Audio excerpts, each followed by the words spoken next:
Okey, kita jumpa lagi pada hari ini untuk anda bersama Malaysia di Persimpangan. Johnson?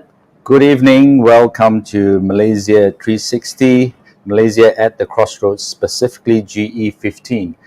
Now, today we're going to talk about this question. Should politicians who are tainted be allowed to stand for elections? Yeah. We have two very interesting guests with us. Maybe you want to introduce them? Ya, dua panelis yang kita bawakan ini berikutan pertamanya kenyataan yang dikeluarkan oleh C4 Center.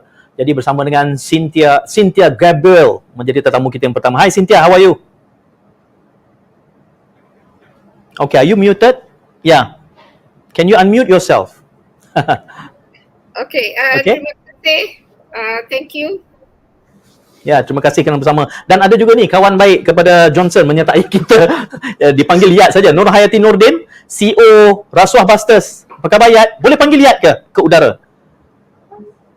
Boleh. You're also muted. Panggil Yat. Panggil makcik. Saya Makcik tak boleh. CEO Rasuah Busters tak boleh makcik. Nanti orang akan tidak serius menanganinya. Anyhow, terima kasih. Jadi disclosure yang aku kena buat ni is that I am a core team member of Rasuah Busters. Yeah. Proud to be. Actually, I wanted to ask you for a T-shirt so I can. But anyway, never mind. And I'm an old friend of Cynthia Gabriel. So Yeah. disclosure. Okay. Okay. T-shirt wise, there should be one for you and one for me. Daripada You bullshit you. Boleh, no problem. M and L. Okay. So can we begin with Cynthia first? Sure. Cynthia telah mengeluarkan C4 specifically telah mengeluarkan kenyataan dan agak panjang apa yang digambarkan. Itu dia membawa dua gambaran. Yang pertamanya adalah supaya mereka yang terpalit dengan rasuah tidak bertanding, dan juga intipati daripada kenyataan itu juga menyarankan supaya semua yang punya kepentingan perniagaan juga tidak berniaga. Kita bagi ruang ini dulu kepada Cynthia untuk jelaskan intipati yang pada saya ramificationnya, kesannya besar di peringkat pencalonan dan juga akar umbi. Sila Cynthia. Okey, terima kasih atas jemputan kepada program hari ini. Ini adalah musim pilihan raya, so masa ni tepat untuk membincang dua perkara yang dibawa kepada saya. Yang pertama tu saya nak membincang tentang isu wang ataupun isu dana politik dan isu wang semasa pilihan raya. Ini adalah satu perkara yang sangat penting sebab kami cuba sebanyak yang boleh untuk membawa satu akta dana politik sebelum pilihan raya, tetapi tidak berjaya juga sebab masanya untuk parlimen bubar tu berlaku bulan Oktober. Sebenarnya akta ataupun bil tu sepatutnya datang dan ditable di parlimen bulan November. Tetapi kalau sebab kita gagal tu, kita masih tersangkut dengan situasi yang sama dengan GE 13, 14 dan sebagainya, di mana wang pada masa pilihan raya itu akan mengalir seperti air.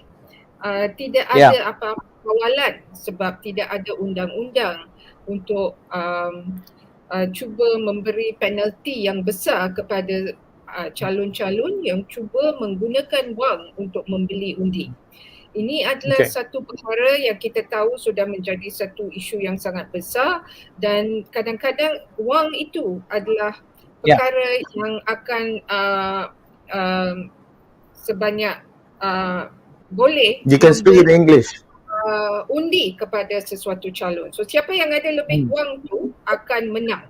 Dan ini kita telah membuat satu kaji selidik dan baru kita release kita punya report tentang ahli perniagaan ataupun tycoon perniagaan yang masuk ke dalam sistem politik ni untuk mempengaruhi undi yang boleh didapat oleh calon-calon tersebut. Kita telah pun upload kita punya report, kita sudah pun mendapat beberapa artikel-artikel di surat khabar dan juga di portal yang telah pun menunjuk bahawa yang mereka yang ada wang boleh mempengaruhi sistem politik secara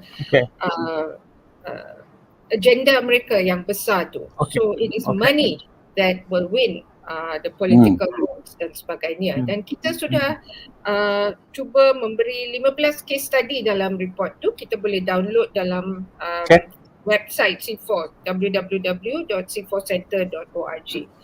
Dan ini adalah satu masalah yang sangat besar. Sebab itu kita telah pun memberi satu pandangan, walaupun kedaulatan undang-undang tu adalah very important, yang maksim itu adalah innocent until proven guilty.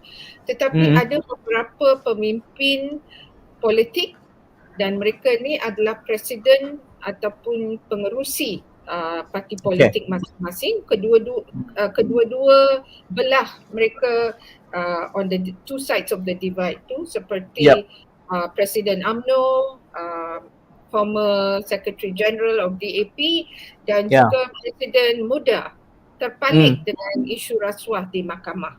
So kami rasa walaupun sistem perundangan tu is keluhuran undang-undang, kedaulatan undang-undang, or you have to uphold the rule of law, which is tidak bersalah sehingga dibukti bersalah. Tetapi sebagai pemimpin, mereka sepatutnya menjadi contoh kepada calon-calon yang lain dan menjadi contoh kepada sikap yang sepatutnya tunjuk kepada macam mana isu rasuah itu adalah satu isu jenayah. Dan walaupun mereka belum lagi dipersalahkan di mahkamah, adalah lebih baik untuk mereka tidak tanding. Baik. Menjauhkan diri daripada menjadi calon.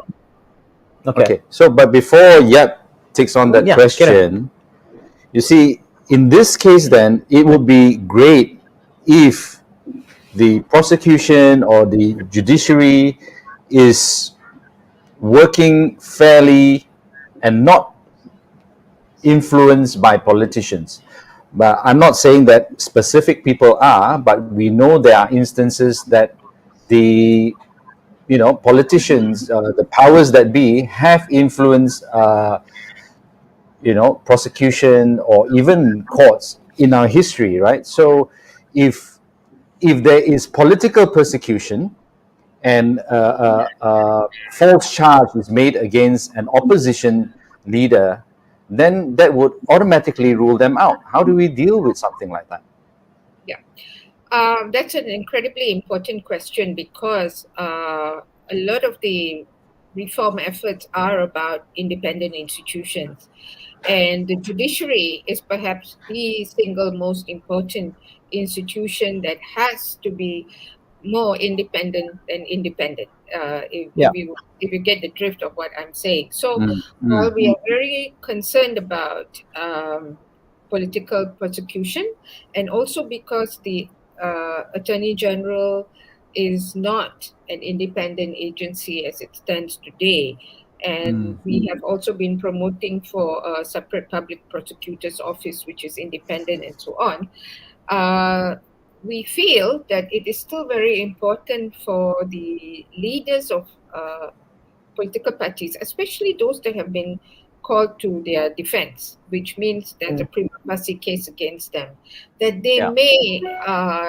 use their own discretion to actually stay away from the political system until their name is cleared.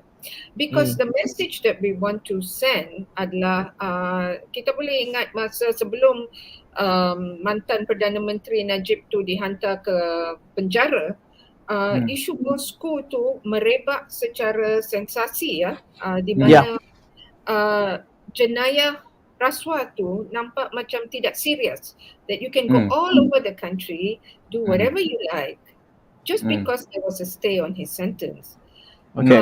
So while we uphold the rule of law, kita rasa discretion pada ahli politik juga adalah penting, because they are leaders of their political party, and if they are serious about rasuah, and especially if they are called to their defense, seperti dua di antara tiga tu that I think we're talking tidak about sewajarnya bertanding.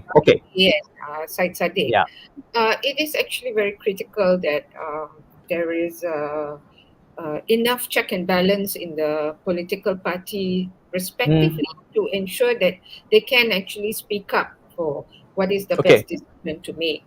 So we're saying it's not the case of they cannot participate, but it is a case of what would be the best to actually show that in the Pakatan Manifesto, for example, there is a very strong message on anti-rasuah. Baik. Saya beralih kepada CEO Rasuah Busters dulu, Iyad ya, kerana permintaan daripada C4 ni adalah supaya mereka yang dianggap terpalit, sama ada didapati bersalah atau belum, dalam dalam proses pertuduhan itu juga banyak ditimbulkan, termasuk juga yang digugurkan kesnya. Yang maknanya kalau kita lihat beberapa yang digugat Tengku Adnan misalnya bertanding lagi selepas pengguguran kesnya. Jadi soal semata-mata menganggap mereka yang tainted, yang terpalit ini tidak boleh bertanding, dia akan membawa kepada perdebatan yang bersifat legal. Ya, siapa yang didefinisikan sebagai terpalit itu? Nak minta Rasuah Busters bagi komen. Ya. Okey, baik. Generally sebenarnya saya rasa menteri kita ada keluarkan kenyataan lah tentang kita tak perlu nak tambah sebarang undang-undang berkaitan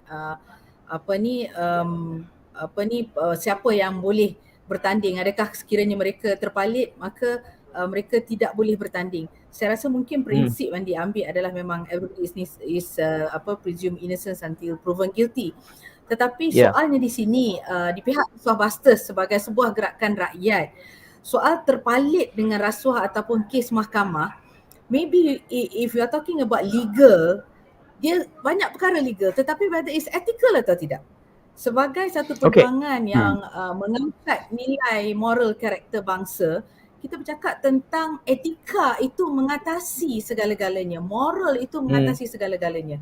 Jadi dalam keadaan ini sebenarnya pada pendapat saya rasa isu yang seperti yang Puan Cynthia nyatakan tadi ataupun yang kita sedang bangkitkan, satu bentuk regulations tertentu sepatutnya dibuat lebih awal supaya sekiranya kita pun belum ada perundangan tersebut, tetapi dasar-dasar kalau sesiapa yang ada kes mahkamah, parti sepatutnya sudah pun menetapkan bahawa mereka tidak patut bertanding contohnya ataupun tidak patut berada pada sesuatu kedudukan. Jadi itu antara yang boleh saya fikirkan bahawa kenapa isu ni berlaku.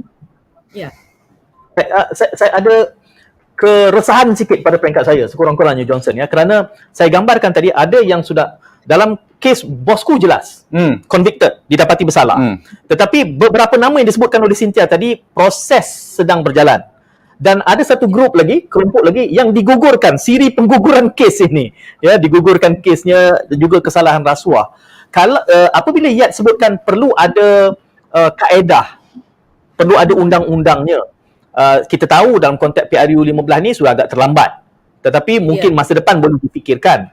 Cumanya kalau kita serah kepada politik pemainnya, dia akan kata yang tadilah kita sebut, dianggap tidak bersalah sehinggalah didapati bersalah. Jadi dia akan berhujah atas nama hak asasi. Mengapa dinafikan, Johnson? This is exactly what was said yesterday. In fact, Tian Chua and Siti Kasim said there's no need to declare our assets before we are elected because otherwise we are revealing our assets unnecessarily. That's one. But at the same time, alamak, I forgot. But anyway, you see where they are getting at, right? So I think kita tak boleh serah pada politician untuk buat tugas ini. So but the issue is again they became very legalistic, right? Oh, it's not the law. But this is exactly what Yat is saying. It is about ethics, it's about morality. I think worse than that, it is about the culture. Malu apa bosku, even in that tagline, what is there to be ashamed about? Come on, this is what, I mean, culture, you know, in education, there is a saying, it takes a whole village to raise a child. That is the culture. So what are we raising here? So how do we deal with this? Ya, Siapa? saya respon saya di sini, ini yang pentingnya, ini yang penting supaya rakyat sebagai pemegang kuasa sebenar demokrasi untuk sedar siapa pun yang diletak di calon sebagai calon-calon pilihan raya dan sebagainya untuk tahu menilai sendiri. Undang-undang kita mungkin boleh meletakkan apa saja bentuk, tetapi untuk kita menilai daripada sudut budaya, daripada sudut agama, daripada sudut etika dan moral, sama ada mereka ini berhak dipilih. Dan sebenarnya dalam keadaan ini apabila mereka yang tainted, mereka yang tainted itu yang diberi pilihan, bermakna kita menzalimi mereka yang sebenarnya berkelayakan, bersih dan lebih baik. So ini adalah satu perjuangan pada pihak rasuah bangsa to make people saya anggap tanggungjawab kita sebagai rakyat. Okey. Saya anggap itu permintaan yang ideal dalam keadaan nilai masyarakat kita yang sebenarnya rosak, yang bobrok. Saya bagi contoh, ini pandangan daripada Reza Hamzah ya. Mungkin ini jenaka yang Reza kongsikan. Mereka tak anggap itu rasuah, mereka anggap itu komisen. Dan kita kena ingat beberapa kajian tentang sikap termasuk generasi muda daripada tahun 2017, beberapa kajian telah dibuat bahawa generasi muda pun, ni kita bercakap generasi muda undi 18 ni, menganggap ambil duit kopi, tumbuk rusuk sikit-sikit, kalau 10% itu normal.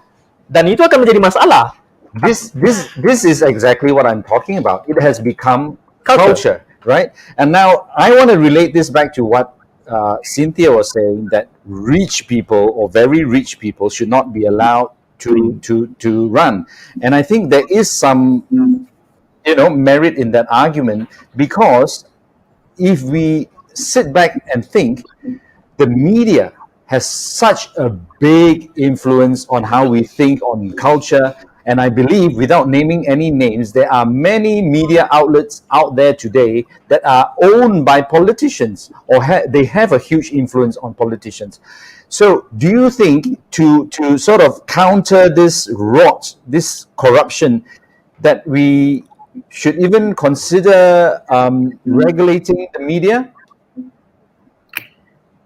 Okay, I just wanted to say one thing first. Let me clarify that I did not say tycoons and rich people should not enter the political arena. What I'm saying is that you can buy an entire media, you can buy the entire political system with money. So because of that, dalam negara-negara lain, dalam negara yang cuba membuat sistem demokrasi yang lebih kuat dan memperkasakan sistem demokrasi, a very important part of this adalah sistem deklarasi aset.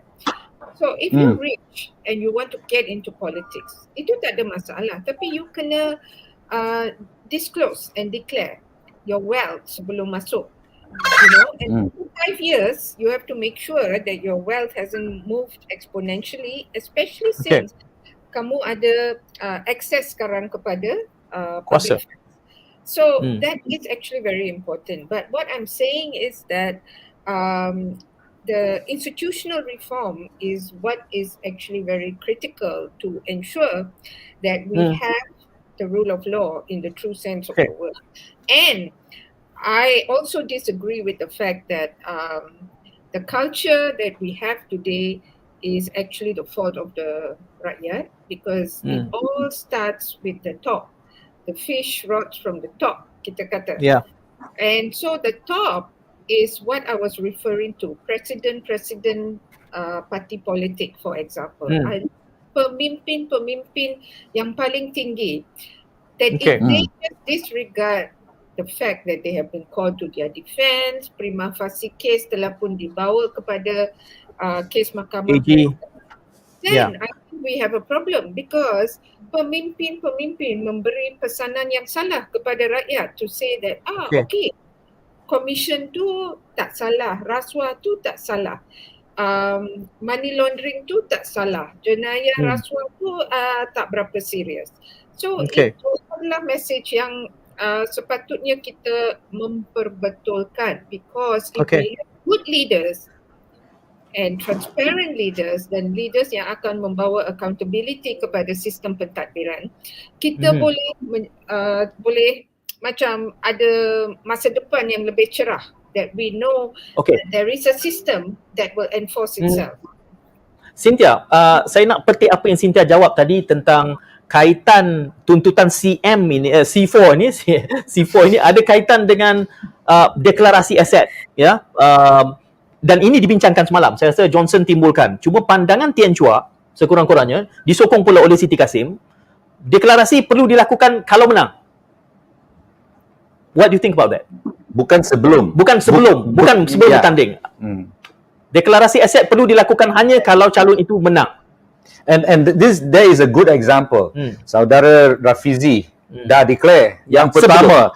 Sekarang ramai mempersoalkan kekayaan dia. Right? So kalau kita Cynthia. ada undang-undang, itu bukan menjadi Isu. satu hobi ke satu like pilihan calon tu, but you are compelled to declare. That means you must. Hang on, Cynthia, sorry to interrupt. Agreed. Tetapi isunya bila? Kalau kita Timing. compel them to declare after they won, that should be something different. Biasanya macam di Indonesia dan Taiwan sebagai contoh, deklarasi aset tu berlaku apabila calon tu menang. Sudah diundi oleh rakyat, so they declare at the start dan sebelum pilihan raya yang akan datang. Berikut. Dan yang lebih penting tu, deklarasi aset tu mesti melibatkan keluarga yang The immediate close family. Keluarga terdekat. Kita tahu dalam kes Najib dan Rosmah ada banyak aset yang terlibat yang dialihkan dari satu kepada yang lain, dan juga macam mana aset tu deklarasi aset tu melibatkan apa. Dia bukan saja melibatkan gaji tetapi melibatkan property, juga property antarabangsa. Ada ramai yang membeli kondo, hotel dan sebagainya di London dan New York dan sebagainya, tetapi tidak termasuk dalam deklarasi aset. Ataupun Swiss bank account juga. Kita tahu dalam kes Waterworks Sabah dulu. Penjawat awam ada Swiss bank account. Ini sesuatu yang tak kena langsung. Apa gaji mereka?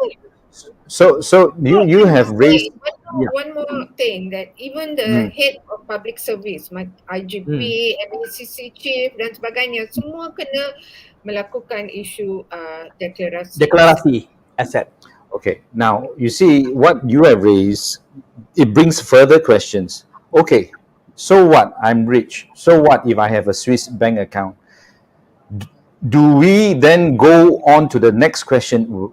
Where did all this wealth come from? I mean, people are asking, who invested so much money in this invoke? Or why is Tengku Zafrul having, if I'm not mistaken, a Swiss bank account, right? He used to be a banker or something like that. So do we go the next step to say where this, anything shady going on there? You're referring to Cynthia? Why don't we take Yat? Okay, Yat. Macam mana? You rasa?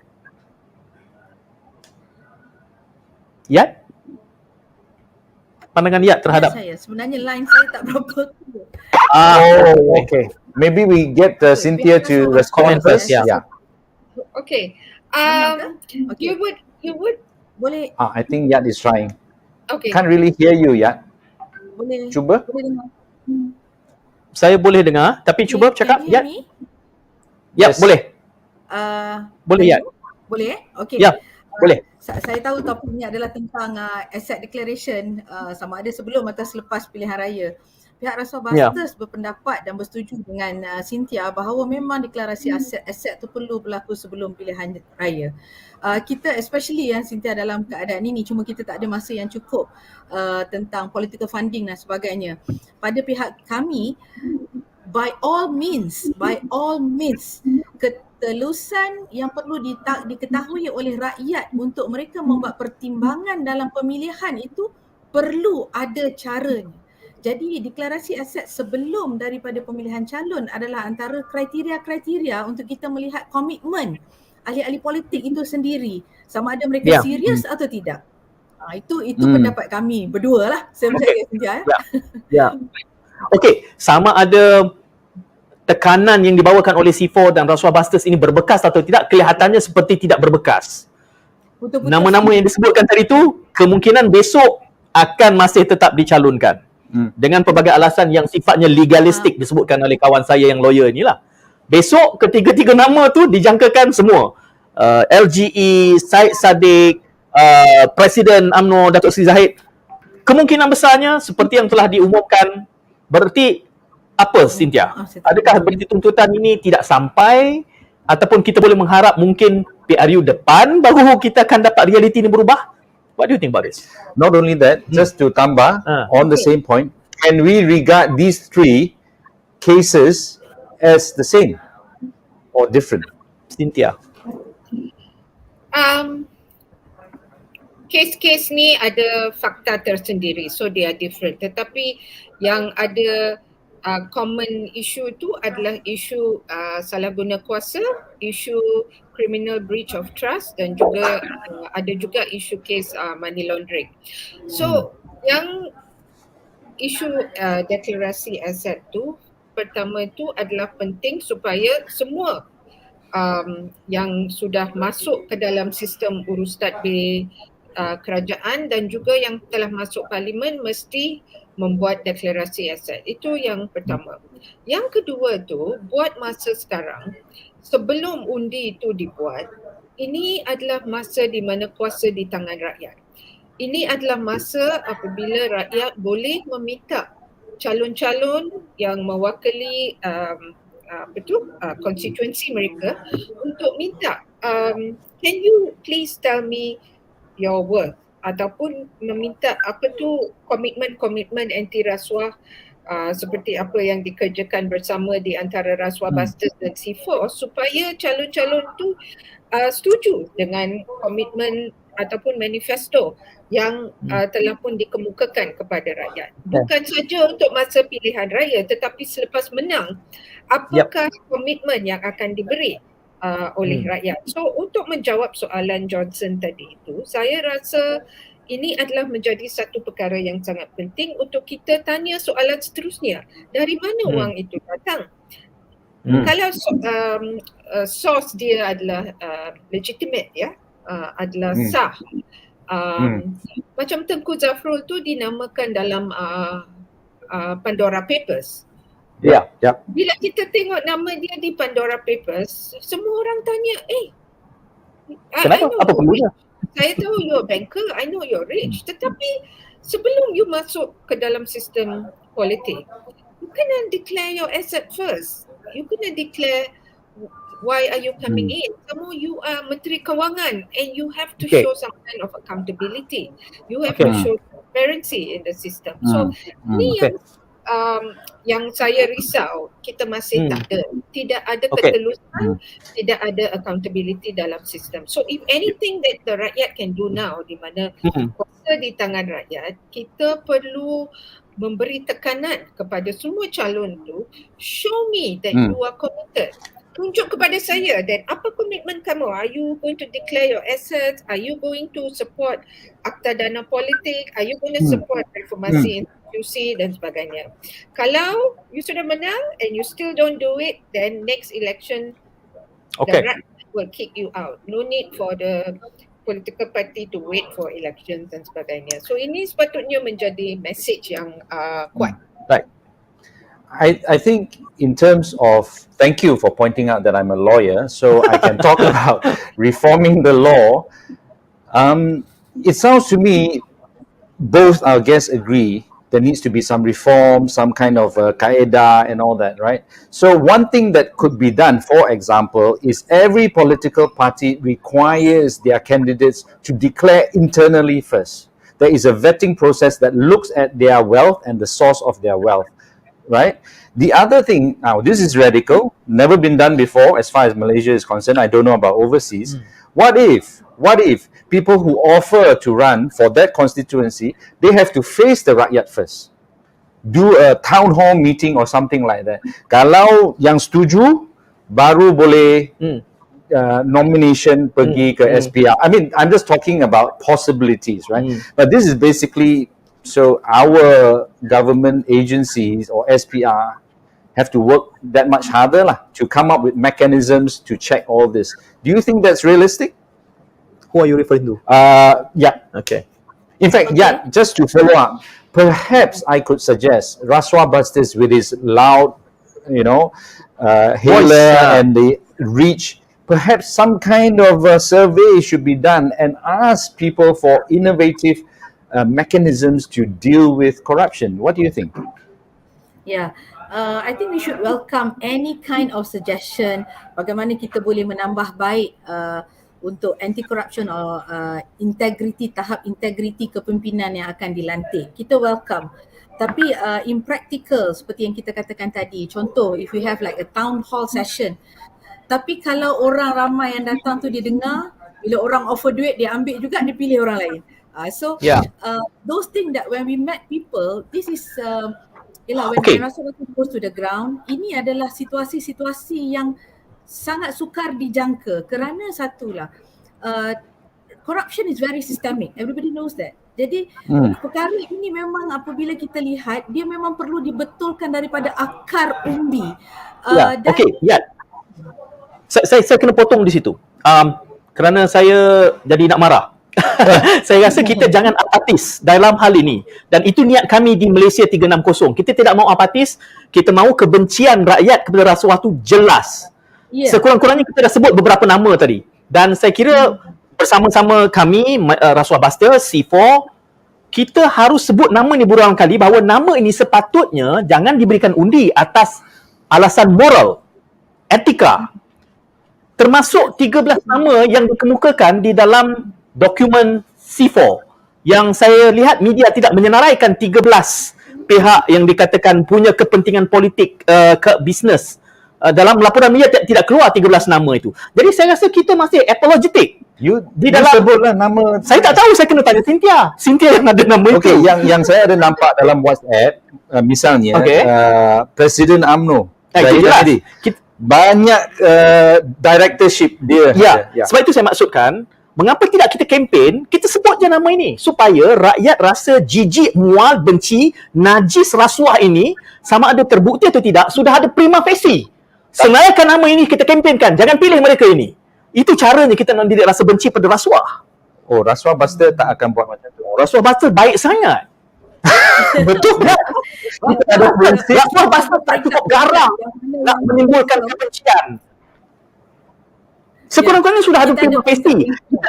Sekejap, kita bukan kata mereka tidak boleh bertanding, tetapi kita sebut atas alasan moral sebaiknya mereka ini senaraikan jangan bertanding. Dan biarlah rakyat pilih selepas itu. Supaya ada kesipuan, dalam bahasa Melayu lah, slight shame. Ada rasa malu.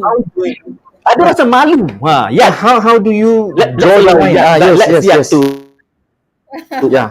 decide. Okay, sebenarnya what do you say about that? Okay, very important lah for Rasuah Busters, saya boleh cakap adalah to know who your audience. Okay, bila kita bercakap, kalau macam sekarang, mungkin audience kita ni kita boleh bercakap seperti saudara Syed Munawar, dan saya boleh rasa itu yang sebenarnya kita nak terapkan. Walaupun ramai rakyat marah kepada Rasuah Busters sebab ada ketegasan tentang isu kena malu kan, kena itu ini, semua orang marah kepada kita. Itu kerana kita bercakap dengan kumpulan yang faham bahawa tak tahu malu ke. Kan, macam mana kita boleh mempertahankan hingga hilang sense of shame kita, common sense hilang. Tetapi dalam satu bentuk grup lagi, kami bukan bertemu dengan golongan yang hebat seperti saudara Johnson ataupun Syed Munawar atau C4. Kenapa kita permisif dan apologetic di dalam menamakan ini? Kenapa kita letak dua kelompok? Ada yang perlu kita beradab, menegur, dan ada yang kita boleh spell out nama-namanya. Kenapa ada dua kelayaan berbeza ni? Apa kepentingan strateginya? Okey. Bukan saya kata sudah berjaya, tapi dalam tempoh yang sangat sedikit, kita berjumpa dengan ramai pelajar IPT yang sebenarnya belum pun faham sepenuhnya definisi corruption, tetapi dia dapat macam-macam feedback daripada keliling, dan kita kena hati-hati dalam keadaan sekarang. Contohnya dalam menjelang pilihan raya, saudara Syed Munawar semua ni, dia boleh ikut apa yang parents dia nak saja. In fact, kita dah terima dah mesej bahawa saya kalau dibayar ibu bapa, saya akan ikut apa pilihan ibu bapa. So itu maksud saya. Kenapa kita permisif? No, dan kita bukan deal dengan satu orang. Kita deal dengan pelbagai, dan belia contohnya dia bukan di IPT saja. Kita ada belia luar yang perlu faham apa itu corruption, apa itu bukan corruption. Belum faham, kita dah bagi dia rasa sangat apa sebenarnya nak suruh buat ni, dan ada pihak satu lagi begitu baik justify corruption dan sebagainya. Can I help my colleague?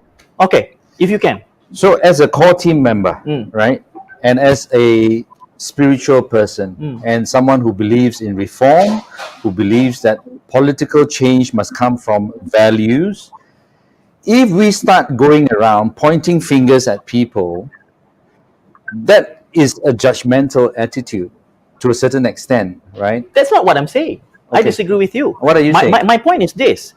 Kita sebut kata nama-nama ini sewajarnya jangan bertanding atas alasan etika dan moral. Itu saja.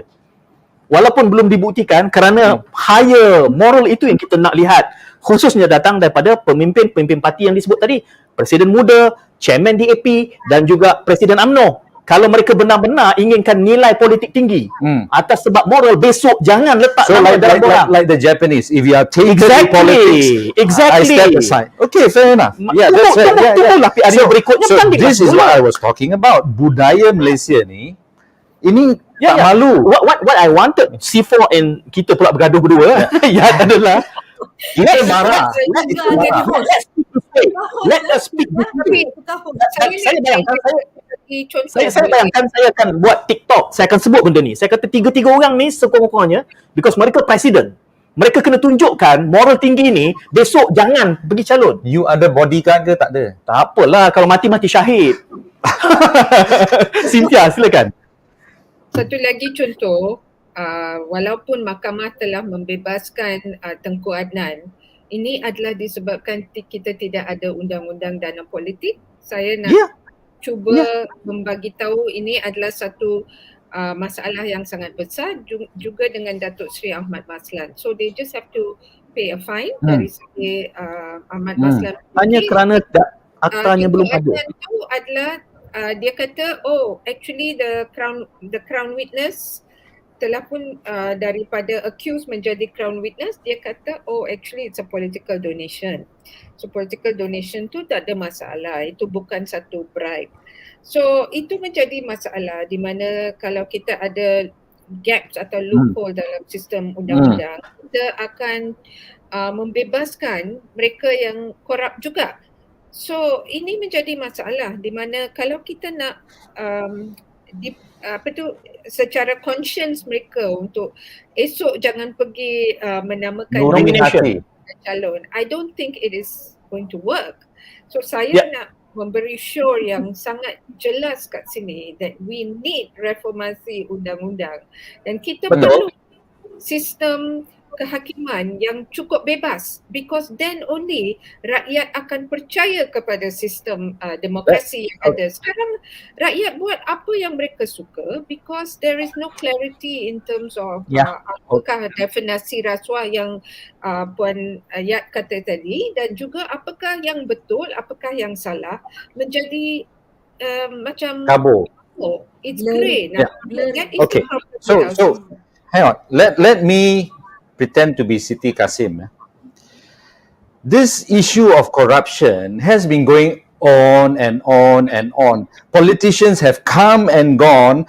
They could have legislated all sorts of things over the last 60 years.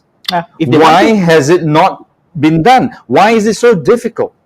Are we electing the wrong people into to parliament? Is it because they all have this political party culture where we close one eye or something like that? What is it? So should we be voting for independents that can speak up and ignore the party line or the party whip? Yat, let's give that question to Yat. Yes. Harap-harap Yat dengar sebab Yat banyak kali bagi mesej kata tak jelas. Yat boleh dapat apa yang Johnson sebutkan tu? Okay, sila. Ya, sila Yat. Sorry, just to point out to the audience, both our guests are legally qualified. Okay. So they know what I'm talking about legislation and all that. Okay, Yat, silakan. Okay. Baik, tadi apa tadi? Ni memang Mr. Terputus. Johnson. Why is it taking so long for reforms? We know we need legal reforms. But all these political parties don't seem to be delivering that reform. So maybe we should vote for independence. Apa yang disebut oleh C4 itu sepatutnya telah bukan sepatutnya, telah pun disebut sebelum ni pun. Silakan Yat. Okey, saya rasa ada beberapa poin penting. Pertamanya, dah lama soalan yang memang selalu rasuah busters ditanya adalah kenapa perlu ada rasuah busters? Tak function ke SPRM? Tak function ke badan pihak kes lain? Kita ada banyak dan sampai mereka keliru. Okey, kita boleh terangkan. Itu satu part, nanti saya akan lanjutkan. Kedua adalah kenapa pada kali ini kita memang menegaskan tentang untuk melihat calon bukan parti, unless and until parti itu dapat menonjolkan ciri-ciri bahawa mereka menolak ada undang-undang, tak ada undang-undang, mereka menolak orang yang tidak bermoral dan tidak beretika. Tetapi macam saya katakan tadi, daripada awal lagi perkara ni adalah sesuatu yang sistemik. Dan apabila kita melihat situasi ni, Mr. Syed Munawar dan juga Brother Johnson, perkara yang dah berlaku lama ni kerana mereka hanya bercakap soal kosmetik legalistik atau legalistik saja. Tapi daripada sudut culture tidak disentuh.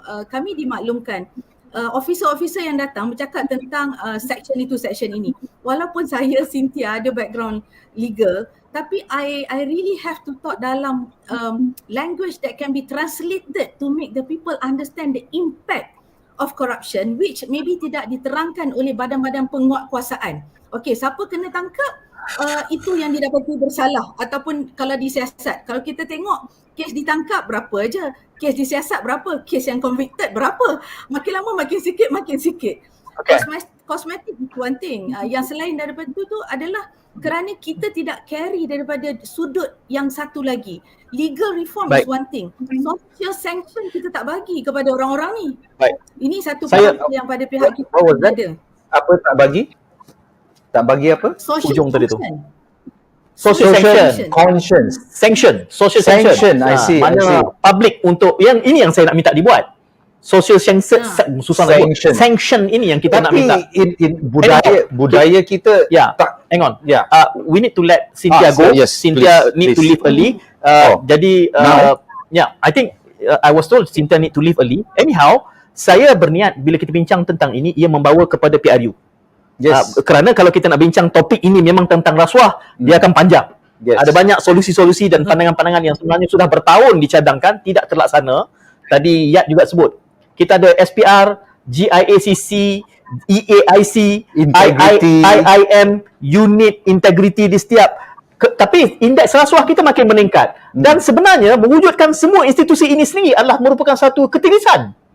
Ada CEO untuk setiap peringkat. Ini pun kita there is also a big question mark on the MACC chief. Sebab tu saya kata, topik ini kita perlu topik lain. Selepas PRU kita panggil semula dua orang ni. Boleh. Cumanya bagaimana, bagi saya, social sanction itu yang masih boleh kita sebut dalam tempoh 14 hari ni. Kebencian kita. For me, one word, it's feudal. Our system, our culture is feudal. Right. Tak berani bercakap. Johnson, we are now the third and the fourth panelist. Yes. Saya nak ucapkan terima kasih kepada Cynthia dan juga Yat. Cynthia would like to say something. Silakan. Okay. Terima kasih. First of all, kami boleh rekrut kamu berdua ke dalam movement anti rasuah. Provider ada t-shirt. Adalah ada t-shirt Cynthia. tentang pemberi maklumat ataupun whistleblower adalah satu isu yang sangat penting sebab tidak ada apa-apa perlindungan buat masa sekarang. Walaupun kita ada satu akta, tetapi whistleblower itu tidak diberi jaminan bahawa apa-apa kes yang dia nak membuat aduan. Dan dalam tahun ini juga paling menarik sekali di mana satu whistleblower telah pun tulis satu artikel besar tentang corporate share ownership kepada Ketua MACC juga. Tetapi apa yang berlaku, dia kena defamation suit sebelum kes itu disiasat secara betul, dan ada juga isu di mana deklarasi aset Ketua Pengarah MACC itu tidak dibuat secara telus. So saya rasa bahawa kalau kita tidak tackle isu pemberi maklumat tu, di mana rakyat kalau dia ada satu isu salah guna tu boleh membawa aduan tu ke penguatkuasa ataupun kepada majlis peguam ataupun kepada civil society group macam Rasuah Busters dan C4. Tidak ada saluran untuk memberi maklumat yang tepat. So menjadi satu macam Rafizi, macam C4, macam banyak kumpulan yang pergi kepada media, dan apabila pergi kepada media sudah tidak ada apa-apa perlindungan dari segi pemberi maklumat. So dalam statistik SPRM tu kita nampak less than 1% of the aduan yang diterima oleh SPRM actually come from pengadu or whistleblowers rakyat. So ini menunjukkan satu lagi perkara di mana ada satu trust deficit yang besar terhadap penguatkuasaan entity agency, law enforcement, whether it's PDRM or MACC dan sebagainya, and they really have to pick up the slack here untuk memberi satu platform that public can trust. And Cynthia, can we keep you for another 3 minutes, right? Now, MACC to me is the ultimate anti-corruption body, right? Now, at the back of my mind, there's also this thing that makes them so powerful. What if they have information that they don't want to use to prosecute, but rather to gain favor? Isn't that possible? So how do we deal with that kind of power given to a certain institution? And these people who are appointed are not elected by the people, but they are appointed by the government itself. So it's a circular thing, isn't it? Cynthia. Absolutely. And this was one of Pakatan Harapan speakers' failures too, that they didn't reform the system of public appointments of those in the big institutions. They had a chance. It has to have a system of accountability where people can check the background of the candidate, that they are independent, primary, they know, and they have the right skills, etc. dan sebagainya. So this is a big problem. Juga seperti isu IGP, Inspector General of Police, MACC Chief, Judiciary, and the other one, Auditor General. Pendakwa Raya is really important. Auditor General really important. So these are the reformasi yang kita perlu sebelum kita yakin bahawa rasuah tu boleh ditangani. Ya, sekurang-kurangnya kita minta ada komitmen untuk melihat ini secara jelas, sebab ini bukan kali pertama berbincang tentang topik ini, dan saya pernah mendengar jawapan daripada pihak SPRM terhadap apa yang Johnson sebut. Dia kata dalam SPRM sudah ada biru-birunya. Check and balance itu berlaku di dalam. Jadi itu yang sebab tu saya kata topik ini kita kena panggil mereka berdua datang, kita perlu sejam lagi untuk dissect. 1 jam pun tak cukup lah ni. Kena bersiri, tak boleh panjang sangat. Petik. Sebab saya niatkan perbincangan kita ini, Johnson, towards PRU. Yes. Bagi saya, peribadi saya anggap social sanction itu yang kita boleh champion dalam 14 hari yang berbaki. So, okay. So, I would like to ask then, specifically, both guests, but let's start with Yat. So what is Rasuah Busters doing? What is C4 doing insofar as this election is going? How are you trying to educate the voters or sort of help them to vote wisely? C4. Yat dulu. Yat dulu. Okay.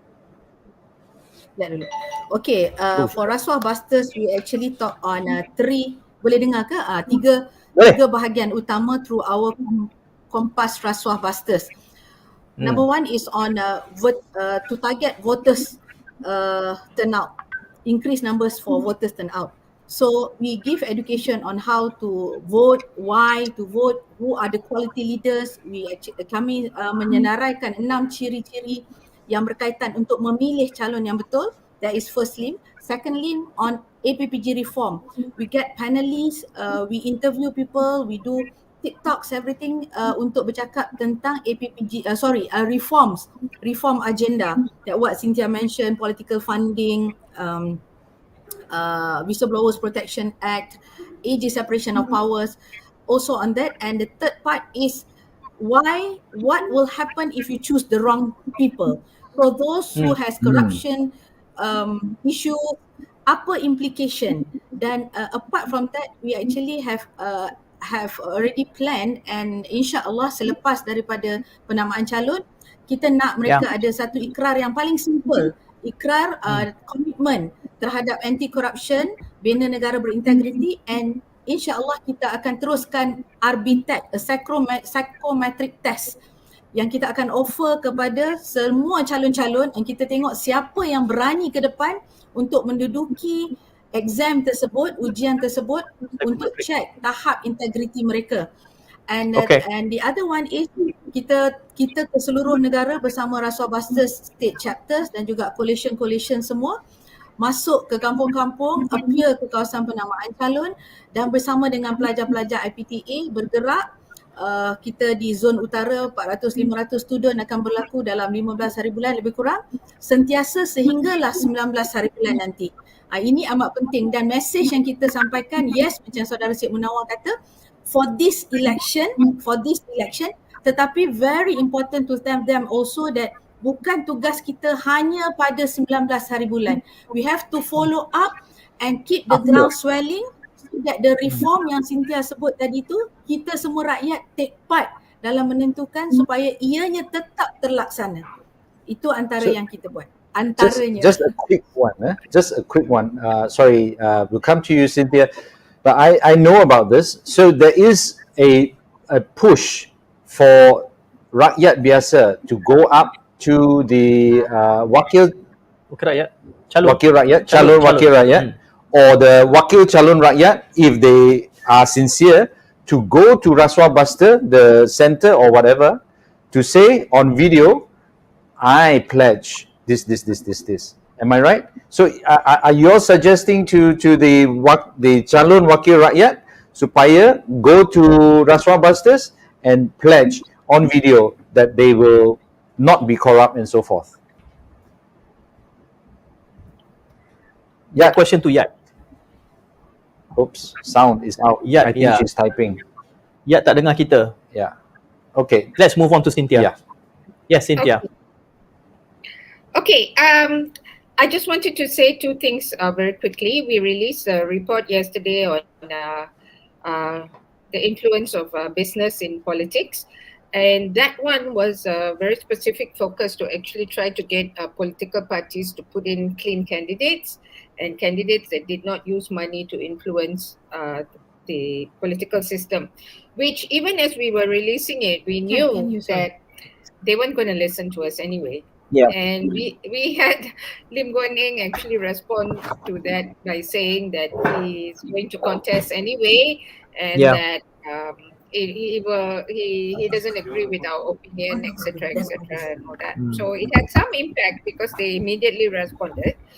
But more importantly, I wanted to talk about something creative, hopefully, that we will try to get the rakyat a bit more plugged in and engaged in these elections. Is we released a teaser launch today, a pre-launch, and we will launch it right after nomination day, which is a reform card game, something like Uno and Politico, which is a reform-oriented card game, which is quite fun to play.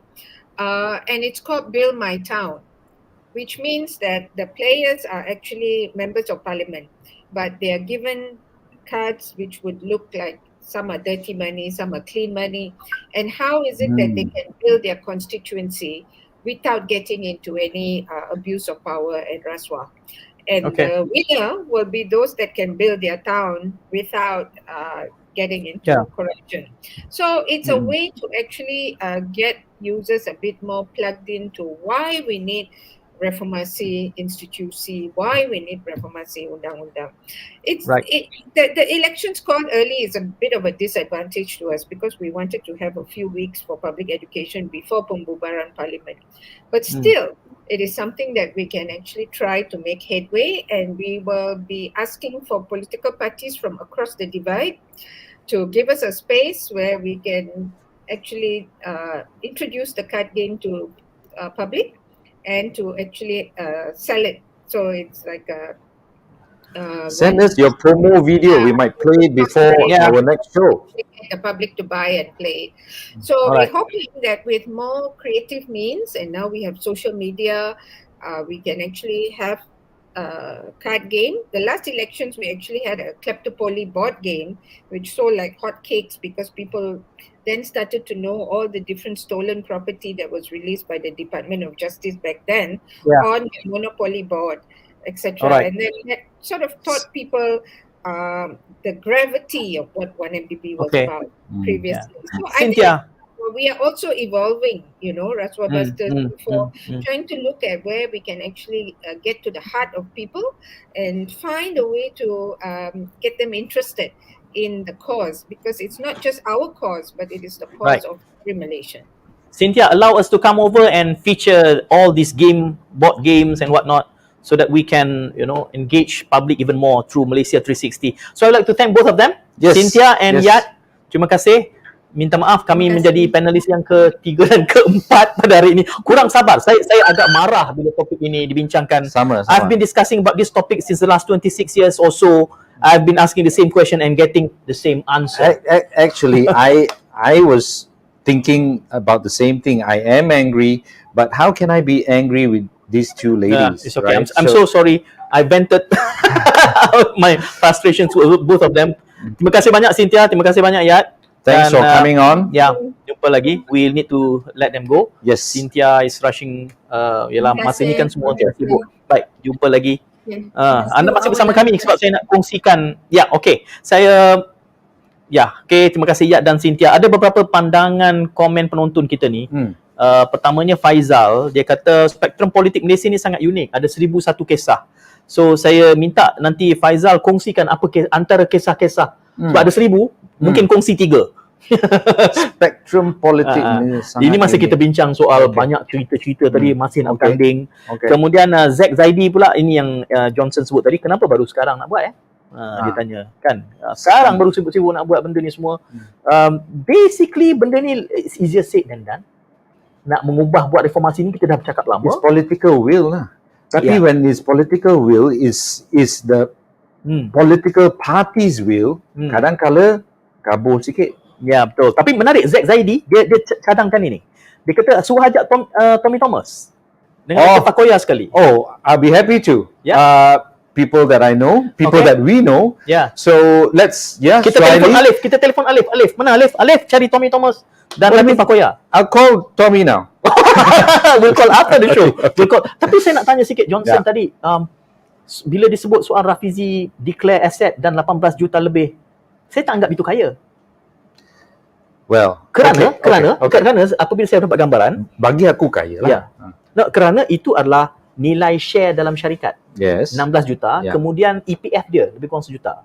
Jadi bagi saya it's normal syarikat dia pada nilai itu. Is it not? Okay, so what did he work as before that? How much money did he earn to buy up so much shares in that company? No, it's share valuation. Increase in valuation. I know. Tak apa, it's a valid question kalau dia boleh jelaskan. But having said that, I have a lot of respect for Rafizi. In fact, he was one of the bold whistleblowers mentioned just now, whistleblower. And then he was charged for breach of this Banking and Financial Institutions Act. Right? Tetapi kes dia juga antara kes yang dibuang kes. Jadi orang mengatakan bahawa dia adalah antara orang yang, tapi itu not adalah dibuang case, he was acquitted. Acquitted. It was not the charges were dropped. Lim Guan Eng charges were dropped. Right? This Rafizi, he went through the process, he was acquitted. That's different. Ini yang rakyat tak tahu beza. Antara kes digugurkan macam tadi. Kes Kunan, kes Syafiq Abdal, kerana dana politik tak ada, akalnya tak ada. Kalau tidak mereka boleh terkena. I don't remember what exactly happened to Kunan, whether he was acquitted, but Mazlan was convicted, but it was just a fine. Is it? Ya, fine. Betul. Fine. Kalau kita tidak boleh menjangka-jangka di sini. Kita kena dapatkan fakta betul dan kita ulas. Tapi mungkin kesempatan itu selepas PRU lah agaknya.